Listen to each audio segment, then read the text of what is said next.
প্রিয় শিক্ষার্থী বন্ধুরা, আগামী কয়েকদিনের মধ্যেই তোমাদের প্রথম প্রান্তিক মূল্যায়ন পরীক্ষা শুরু হতে যাচ্ছে। তো আজ আমি তোমাদের সাথে খুবই গুরুত্বপূর্ণ কিছু অঙ্ক নিয়ে আলোচনা করব, যে অঙ্কগুলো প্রথম প্রান্তিক মূল্যায়ন পরীক্ষার জন্য খুবই গুরুত্বপূর্ণ। আশা করি এই অঙ্কগুলো তোমরা বেশি বেশি করে প্র্যাকটিস করবে। তো প্রিয় শিক্ষার্থী বন্ধুরা, তোমরা প্রথমেই দেখতে পাচ্ছ 13 পৃষ্ঠায় এখানে 8 নং একটি অঙ্ক রয়েছে। এই যে দেখতে পাচ্ছ 8 নং এর একটি অঙ্ক রয়েছে, এই অঙ্কটা খুবই গুরুত্বপূর্ণ। তারপর দেখতে পাচ্ছ 9 নং এ আরেকটি অঙ্ক রয়েছে, এই অঙ্কটিও খুবই গুরুত্বপূর্ণ। তারপর একদম নিচে দেখতে পাচ্ছ 6 নং এ একটি অঙ্ক রয়েছে। এই 13 পৃষ্ঠায় এই তিনটি অঙ্ক তোমরা বেশি বেশি করে প্র্যাকটিস করবে।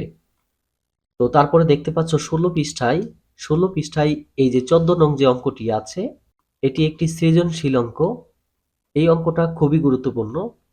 তারপর এইখান থেকে আরো কিছু অঙ্ক রয়েছে, যেমন উপরে 8 নং অঙ্কটি দেখতে পাচ্ছ, কোনো বাড়িতে 98,000 গ্রাম চাল আছে, তাদের যদি প্রতিদিন 650 গ্রাম চাল লাগে তবে কততম দিনে চাল শেষ হবে।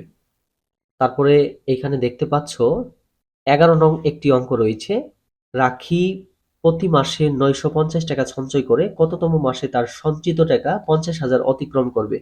উত্তর ক্রমবাচক সংখ্যায় লিখতে হবে। মানে হলো যে এই 16 পৃষ্ঠায় যে কয়েকটি অঙ্ক রয়েছে, এই সবগুলো অঙ্কই খুবই গুরুত্বপূর্ণ। তোমরা অবশ্যই এই 16 পৃষ্ঠায় সবগুলো অঙ্ক তোমরা বেশি বেশি করে প্র্যাকটিস করবে। তারপর 17 পৃষ্ঠায় তোমরা দেখতে পাচ্ছ দুইটি সৃজনশীল অঙ্ক রয়েছে, 1 আর 2। অজানা রাশিকে ক ধরে নিচের বাক্যগুলো প্রকাশ করি। এখানে 1 আর 2 নং দুইটি অঙ্ক রয়েছে। তারপর 2 নং এ দেখতে পাচ্ছ অজানা সংখ্যাকে ক ধরে গাণিতিক বাক্য লিখি এবং ক এর মান নির্ণয় করি। এখানেও দুইটি অঙ্ক রয়েছে। এই 17 পৃষ্ঠায় তোমরা এই দুইটি অঙ্ক বেশি বেশি করে প্র্যাকটিস করবে। তারপর তোমরা 19 পৃষ্ঠায় দেখতে পাচ্ছ, এই যে 19 পৃষ্ঠায়, এই 19 পৃষ্ঠায় এই যে 2 নং এ দেখতে পাচ্ছ একটি অঙ্ক রয়েছে, রোমানা ক সংখ্যক টিস্যু বক্স 48 টাকা দরে কিনে দোকানিকে খ টাকা দিলে দোকানি তাকে 116 টাকা ফেরত দিল। এখানে 1 আর 2, এটাও একটা সৃজনশীল অঙ্ক। এই অঙ্কটা কিন্তু খুবই গুরুত্বপূর্ণ। আশা করি এই অঙ্কটি তোমরা বেশি বেশি করে প্র্যাকটিস করবে। তারপর এখানে 3 নং এ একটি অঙ্ক দেখতে পাচ্ছ, আইমান বাজার থেকে ক সংখ্যক ডিম কিনলো এবং সে দোকানিকে মোট খ টাকা দিল। প্রতিটি ডিমের দাম হলো 12 টাকা। নিচের প্রশ্নগুলোর উত্তর খুঁজি। ক নং প্রশ্নটি হলো ক এবং খ এর মধ্যে সম্পর্ক কি? আর 2 নং প্রশ্নটি হলো ক এর মান 10, 11, 15 হলে খ এর মানগুলো কি হবে? তো প্রিয় শিক্ষার্থী বন্ধুরা, তারপর তোমরা 21 পৃষ্ঠায় দেখতে পাচ্ছ, এখানে 5 নং এ একটি অঙ্ক দেখতে পাচ্ছ, 1 ডজন ডিম ও 5টি মুরগির মূল্য একত্রে 1395 টাকা। একটি ডিমের মূল্য 10 টাকা হলে একটি মুরগির মূল্য কত? বন্ধনী ব্যবহার করে সমস্যাটিকে গাণিতিক বাক্যে প্রকাশ করে সমাধান করি। এখানে এই যে দেখতে পাচ্ছ, বন্ধনী ব্যবহার করে সমস্যাটিকে গাণিতিক বাক্যে প্রকাশ করে সমাধান করি, এই কথাটি কিন্তু তোমাদের পরীক্ষায় নাও থাকতে পারে। শুধুমাত্র এই যে একটি মুরগির মূল্য কত, এই পর্যন্ত প্রশ্নের মধ্যে থাকতে পারে।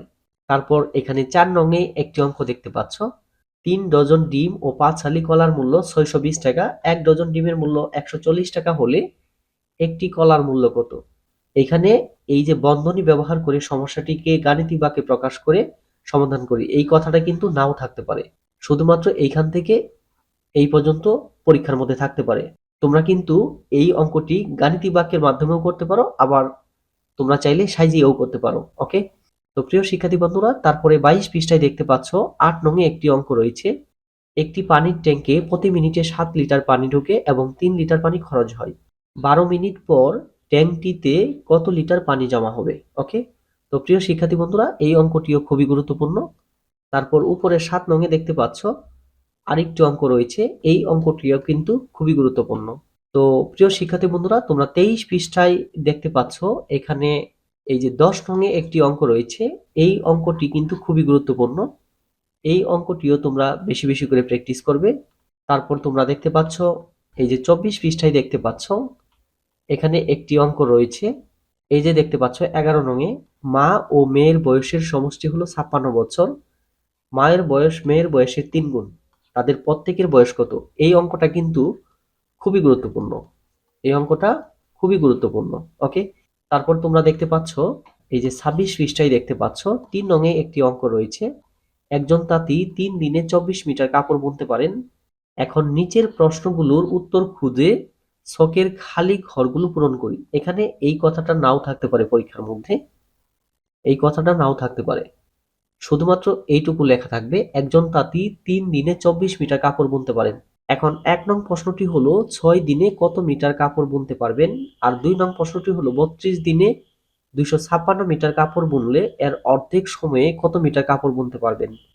আর 3 নং প্রশ্নটি হলো 20 দিনে 160 মিটার কাপড় বুনলে 5 দিনে কত মিটার কাপড় বুনতে পারবেন। এই অঙ্কটিও কিন্তু খুবই গুরুত্বপূর্ণ, এটাও একটা সৃজনশীল অঙ্ক। এই অঙ্কটিও তোমরা বেশি বেশি করে প্র্যাকটিস করবে। তারপর তোমরা 27 পৃষ্ঠায় দেখতে পাচ্ছ, এই যে 27 পৃষ্ঠায় 4 নং একটি অঙ্ক রয়েছে। একটি কুয়া খুঁড়তে 8 জন ব্যক্তির 2 দিন সময় লাগে, তাহলে 2 জন ব্যক্তির ওই কুয়া খুঁড়তে কতদিন সময় লাগবে। এই অঙ্কটিও কিন্তু খুবই গুরুত্বপূর্ণ। তারপর তোমরা 29 পৃষ্ঠায় দেখতে পাচ্ছ 2 নং-এ একটি সৃজনশীল অঙ্ক রয়েছে। এই অঙ্কটিও কিন্তু খুবই গুরুত্বপূর্ণ। তারপর 30 পৃষ্ঠায় তোমরা দেখতে পাচ্ছ এখানে যে কয়টি অঙ্ক আছে তার মধ্যে দেখো এই যে 12 নং অঙ্কটি খুবই গুরুত্বপূর্ণ। তারপর এখানে 15 নং অঙ্কটি দেখতে পাচ্ছ, এটা একটা সৃজনশীল অঙ্ক, এই অঙ্কটিও খুবই গুরুত্বপূর্ণ। তো তোমরা কি করবে, এই 30 পৃষ্ঠায় এই অঙ্কগুলো সবগুলাই তোমরা বেশি বেশি করে প্র্যাকটিস করবে। তারপর 34 পৃষ্ঠায় তোমরা দেখতে পাচ্ছ 6 নং-এ একটি সৃজনশীল অঙ্ক রয়েছে। এই অঙ্কটিও কিন্তু খুবই গুরুত্বপূর্ণ। তারপর তোমরা 45 পৃষ্ঠায় দেখতে পাচ্ছ, এই যে 45 পৃষ্ঠায় এই অঙ্কটি কিন্তু আরো গুরুত্বপূর্ণ। এই অঙ্কটি আরো বেশি গুরুত্বপূর্ণ, কেননা এই অঙ্কটা পরীক্ষার মধ্যে আসার সম্ভাবনা প্রায় 100%, প্রায় 100% এই অঙ্কটি পরীক্ষার মধ্যে আসার সম্ভাবনা। ওকে, তো আশা করি তোমরা এই অঙ্কটিও বেশি বেশি করে প্র্যাকটিস করবে। এই অঙ্কটিও কিন্তু একটি সৃজনশীল অঙ্ক। ওকে, তো প্রিয় শিক্ষার্থী বন্ধুরা, তোমরা 48 পৃষ্ঠায় দেখতে পাচ্ছ এখানে যে কয়েকটি অঙ্ক আছে এর মধ্যে এই যে তোমরা 13 নং-এ যে অঙ্কটি দেখতে পাচ্ছ, 3টি ঘন্টা একত্রে বাজার পর যথাক্রমে 15, 20, 25 মিনিট অন্তর বাজতে লাগলো। এখন 1 নং প্রশ্নটি হলো কতক্ষণ পর ঘন্টাগুলো আবার একসঙ্গে বাজবে, আর 2 নং প্রশ্নটি হলো ঘন্টা 3টি দুপুর 1টায় বাজার পর পরবর্তীকালে কোন সময় পুনরায় একত্রে বাজবে। এই অঙ্কটি। তারপর 14 নং-এ দেখতে পাচ্ছ একটি আয়তকার মেঝের ছবি আছে এখানে, এটাও একটা সৃজনশীল অঙ্ক। এই অঙ্কটি কিন্তু আসার সম্ভাবনা হলো 100%। ওকে, তো আশা করি তোমরা এই 14 নং অঙ্কটি বেশি বেশি করে প্র্যাকটিস করবে। শুধু 14 নং না, এই 48 পৃষ্ঠায় 14, তারপরে 15, তারপর হলো যে 13, তারপর এখানে দেখতে পাচ্ছ হলো যে এই যে 12 নং অঙ্কটি। মোট কথা হলো এই 48 পৃষ্ঠার সবগুলো অঙ্কই তোমরা বেশি বেশি করে প্র্যাকটিস করবে। তো প্রিয় শিক্ষার্থী বন্ধুরা, আজকের ভিডিওতে আমি যে কয়েকটি অঙ্ক নিয়ে তোমাদের সাথে আলোচনা করলাম, এই অঙ্কগুলো তোমাদের প্রথম প্রান্তিক মূল্যায়ন পরীক্ষায় আসার সম্ভাবনা কিন্তু অনেক বেশি।